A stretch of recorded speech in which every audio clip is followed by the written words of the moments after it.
ప్రజా సమస్యల పరిష్కారం కోసం రూపొందించిన ప్రజా ఫిర్యాదుల పరిష్కార వ్యవస్థను సద్వినియోగం చేసుకోవాలని జంగారెడ్గూడెం ఆర్డీఓ కె అద్దయ్య సూచించారు.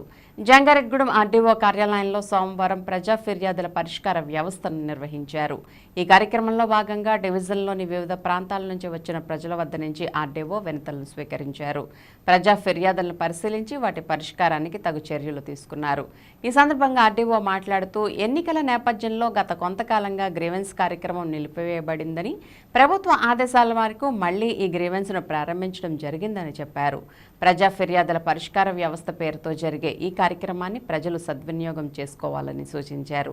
ఈ కార్యక్రమంలో ఆర్డీఓ మదాని, డిఎల్డీఓ రాజు, విద్యుత్ శాఖ ఈఏ రాధాకృష్ణతో పాటుగా వివిధ శాఖల అధికారులు పాల్గొన్నారు.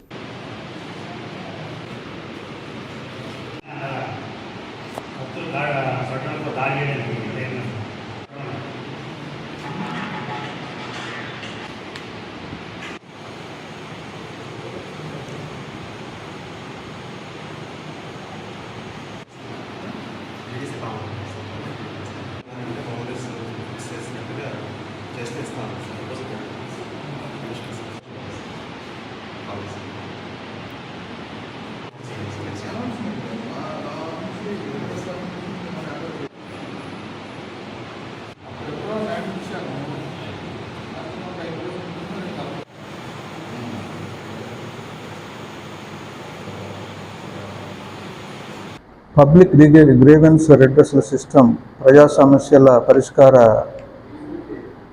కార్యక్రమం గత కొంతకాలంగా ఎలక్షన్ కోడ్ అమల్లో ఉన్నందువల్ల కొంతకాలంగా గ్యాప్ వచ్చింది. అది ఈరోజు నుంచి పునఃప్రారంభం అవటం జరిగింది. ప్రతి సోమవారం ఈ గ్రీవెన్స్ సిస్టమ్ ప్రతి సోమవారం పబ్లిక్ గ్రీవెన్సెస్ రిసీవ్ చేసుకోవటము, వాటి సమస్యల పరిష్కారానికి కృషి చేయడం జరుగుతుంది. కాబట్టి ప్రజలందరూ కూడా సోమవారం వారి సమస్యలను కన్సర్న్డ్ అధికారుల దగ్గర తెలియజేసి వారి సమస్యల పరిష్కారానికి చేసుకోవాల్సిందిగా కోరడమైంది. అట్లానే జిల్లా స్థాయిలో కలెక్టరేట్లో జరుగుతుంది. అదేవిధంగా డివిజనల్ లెవెల్లో ఆర్డీఓ ఆఫీస్లోను, అదేవిధంగా మండల స్థాయిలో అధికారులందరూ కూడా ప్రతి సోమవారం అందుబాటులో ఉంటారు. కాబట్టి వారి యొక్క సమస్యలని మండల స్థాయి వరకు, తర్వాత అట్లాగనే డివిజనల్ లెవెల్లో ఆర్డీఓ ఆఫీస్లోను వారి సమస్యలను తెలియజేసి పరిష్కరించుకోవాల్సిందిగా తెలియజేయడం అండి.